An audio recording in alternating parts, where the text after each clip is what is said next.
1. Chapter 1. The Living World. Chapter 2. Biological Classification. Chapter 3. Plant Kingdom. Chapter 4. Animal Kingdom. Diversity in the Living World. Biology is the science of life forms and living processes. The living world comprises an amazing diversity of living organisms.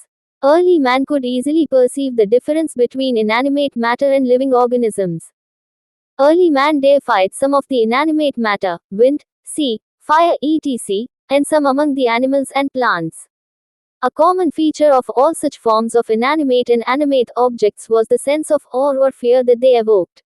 The description of living organisms, including human beings, began much later in human history.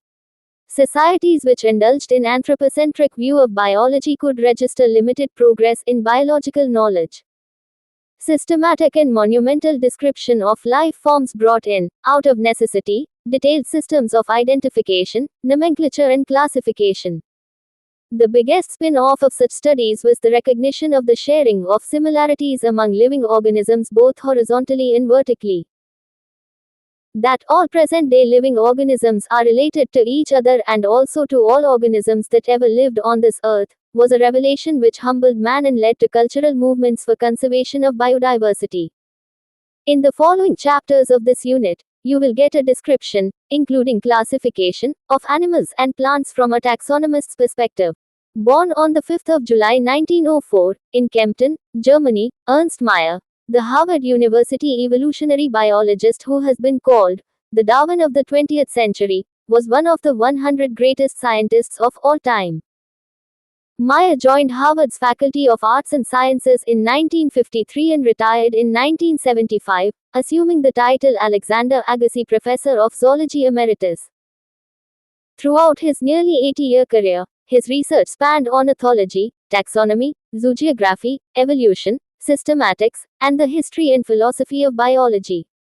He almost single-handedly made the origin of species diversity the central question of evolutionary biology that it is today. He also pioneered the currently accepted definition of a biological species. Mayr was awarded the three prizes widely regarded as the Triple Crown of Biology: the Balzan Prize in 1983, the International Prize for Biology in 1994, and the Crafoord Prize in 1999. Mayr died at the age of 100 in the year 2004. Chapter 1. The Living World. 1.1 Diversity in the Living World. 1.2 Taxonomic Categories. How wonderful is the living world! The wide range of living types is amazing.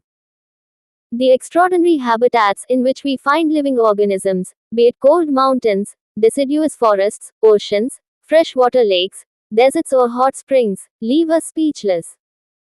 The beauty of a galloping horse, of the migrating birds, the valley of flowers or the attacking shark evokes awe and a deep sense of wonder. The ecological conflict and cooperation among members of a population and among populations of a community or even the molecular traffic inside a cell make us deeply reflect on what indeed is life. This question has two implicit questions within it. The first is a technical one and seeks answer to what living is as opposed to the non-living, and the second is a philosophical one, and seeks answer to what the purpose of life is. As scientists, we shall not attempt answering the second question. We will try to reflect on what is living. 1.1 Diversity in the living world. If you look around, you will see a large variety of living organisms, be it potted plants, insects, birds, your pets or other animals and plants. There are also several organisms that you cannot see with your naked eye, but they are all around you. If you were to increase the area that you make observations in, the range and variety of organisms that you see would increase. Obviously, if you were to visit a dense forest, you would probably see a much greater number and kinds of living organisms in it. Each different kind of plant, animal or organism that you see, represents a species. The number of species that are known and described range between 1.7–1.8 million. This refers to biodiversity or the number n types of organisms present on Earth. We should remember here that as we explore new areas, and even old ones, new organisms are continuously being identified. As stated earlier, there are millions of plants and animals in the world. We know the plants and animals in our own area by their local names. These local names would vary from place to place, even within a country. Probably you would recognize the confusion that would be created if we did not find ways and means to talk to each other, to refer to organisms we are talking about. Hence, there is a need to standardize the naming of living organisms such that a particular organism is known by the same name all over the world. This process is called nomenclature. Obviously, nomenclature or naming is only possible when the organism is described correctly and we know to what organism the name is attached to. This is identification. In order to facilitate the study, number of scientists have established procedures to assign a scientific name to each known organism. This is acceptable to biologists all over the world. For plants, scientific names are based on agreed principles and criteria, which are provided in International Code for Botanical Nomenclature, ICBN. You may ask, how are animals named?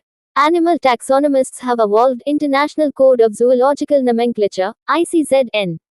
The scientific names ensure that each organism has only one name.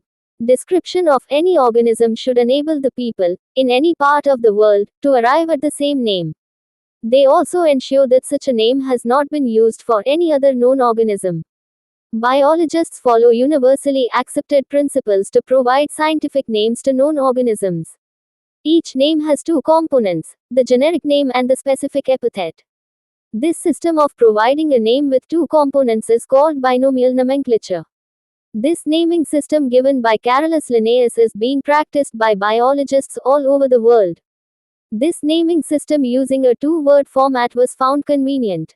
Let us take the example of mango to understand the way of providing scientific names better. The scientific name of mango is written as Mangifera indica. Let us see how it is a binomial name. In this name, Mangifera represents the genus, while indica is a particular species or a specific epithet. Other universal rules of nomenclature are as follows. 1. Biological names are generally in Latin and written in italics. They are Latinized or derived from Latin irrespective of their origin. 2. The first word in a biological name represents the genus while the second component denotes the specific epithet. 3.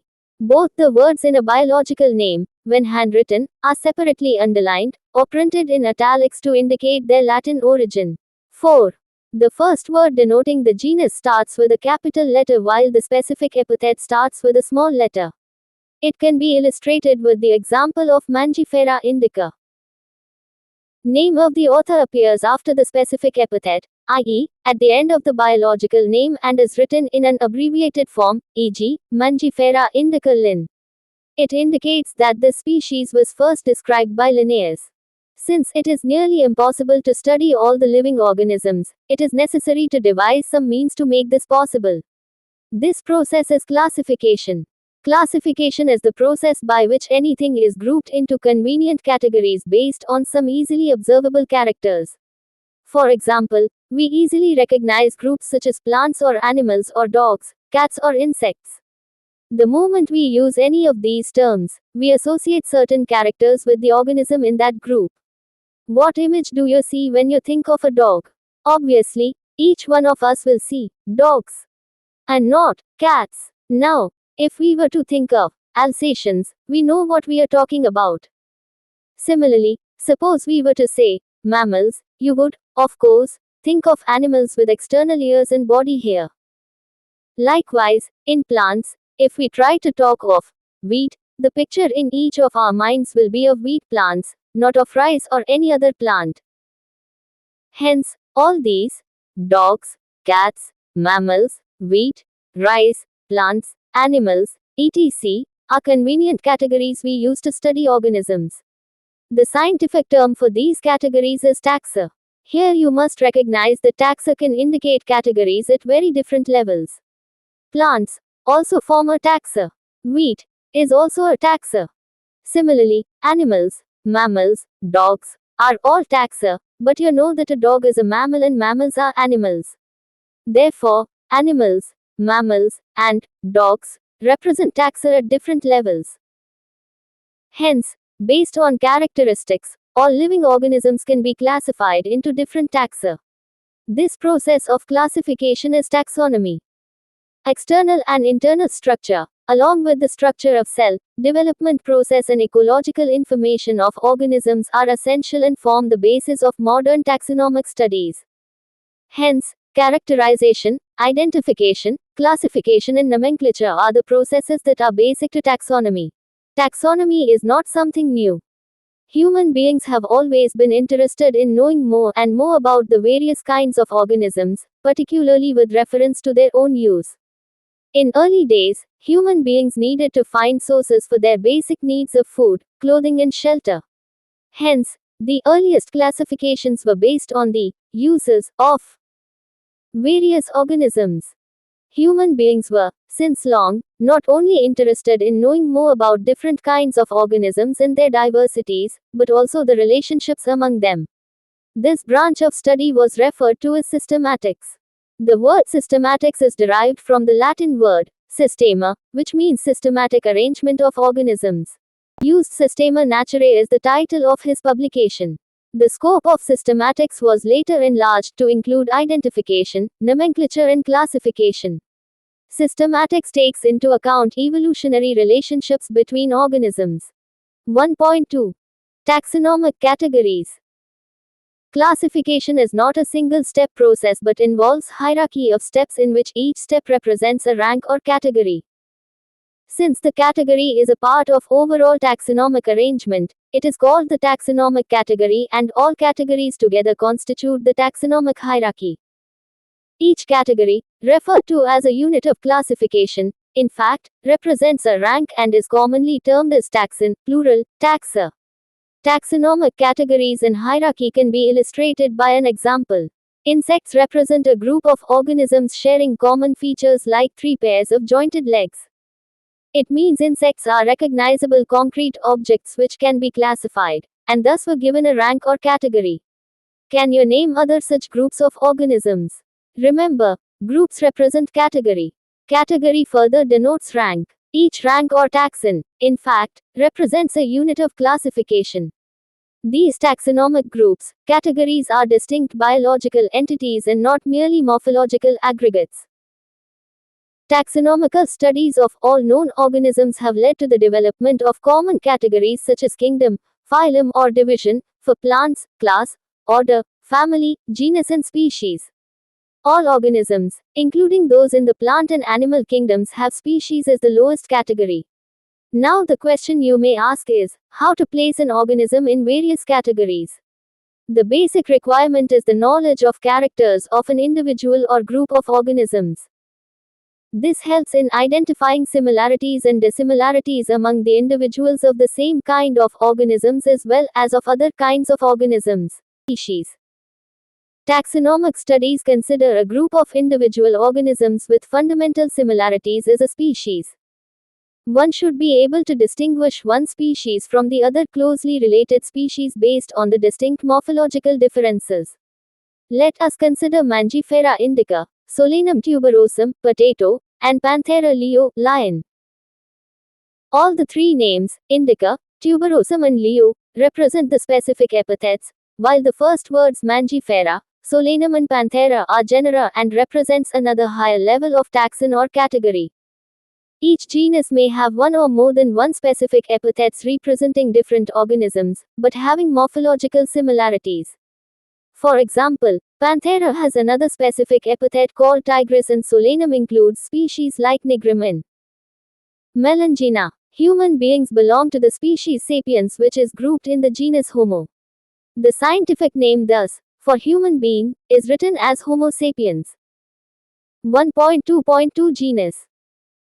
Genus comprises a group of related species which has more characters in common in comparison to species of other genera. We can say that genera are aggregates of closely related species. For example, potato and brinjal are two different species but both belong to the genus Solanum. Lion, Panthera leo, leopard, P. pardus, and tiger, P. tigris, with several common features, are all species of the genus Panthera. This genus differs from another genus Felis which includes cats. 1.2.3 Family. The next category, family, has a group of related genera with still less number of similarities as compared to genus and species. Families are characterized on the basis of both vegetative and reproductive features of plant species. Among plants, for example, 3 different genera Solanum, Petunia and Datura are placed in the family Solanaceae. Among animals, for example, genus Panthera, comprising lion, tiger, leopard is put along with genus Felis, cats, in the family Felidae. Similarly, if you observe the features of a cat and a dog, you will find some similarities and some differences as well. They are separated into 2 different families, Felidae and Canidae, respectively. 1.2.4 Order. You have seen earlier that categories like species, genus and families are based on a number of similar characters. Generally, order and other higher taxonomic categories are identified based on the aggregates of characters. Order, being a higher category, is the assemblage of families which exhibit a few similar characters. The similar characters are less in number as compared to different genera included in a family. Plant families like Convolvulaceae, Solanaceae are included in the order Polemoniales mainly based on the floral characters. The animal order, Carnivora, includes families like Felidae and Canidae. 1.2.5 Class. This category includes related orders. For example, order Primata comprising monkey, gorilla and gibbon is placed in class Mammalia along with order Carnivora that includes animals like tiger, cat and dog. Class Mammalia has other orders also. 1.2.6 Phylum. Classes comprising animals like fishes, amphibians, reptiles, birds along with mammals constitute the next higher category called phylum. All these, based on the common features like presence of notochord and dorsal hollow neural system, are included in phylum Chordata. In case of plants, classes with a few similar characters are assigned to a higher category called division. 1.2.7 Kingdom. All animals belonging to various phyla are assigned to the highest category called Kingdom Animalia in the classification system of animals. The kingdom Plantae, on the other hand, is distinct, and comprises all plants from various divisions. Henceforth, we will refer to these 2 groups as animal and plant kingdoms. The taxonomic categories from species to kingdom have been shown in ascending order starting with species in Figure 1.1. These are broad categories. However, taxonomists have also developed subcategories in this hierarchy to facilitate more sound and scientific placement of various taxa. Look at the hierarchy in Figure 1.1. Can you recall the basis of arrangement? Say, for example, as we go higher from species to kingdom, the number of common characteristics goes on decreasing. Lower the taxa, more are the characteristics that the members within the taxon share. Higher the category, greater is the difficulty of determining the relationship to other taxa at the same level. Hence, the problem of classification becomes more complex. The living world is rich in variety. Millions of plants and animals have been identified and described, but a large number still remains unknown. The very range of organisms in terms of size, color, habitat, physiological and morphological features make us seek the defining characteristics of living organisms. In order to facilitate the study of kinds and diversity of organisms, biologists have evolved certain rules and principles for identification, nomenclature and classification of organisms. The branch of knowledge dealing with these aspects is referred to as taxonomy. The taxonomic studies of various species of plants and animals are useful in agriculture, forestry, industry and in general for knowing our bioresources and their diversity. The basics of taxonomy like identification, naming and classification of organisms are universally evolved under international codes. Based on the resemblances and distinct differences, each organism is identified and assigned a correct scientific, biological name comprising 2 words as per the binomial system of nomenclature. An organism represents, occupies a place or position in the system of classification. There are many categories, ranks which are generally referred to as taxonomic categories or taxa. All the categories constitute a taxonomic hierarchy.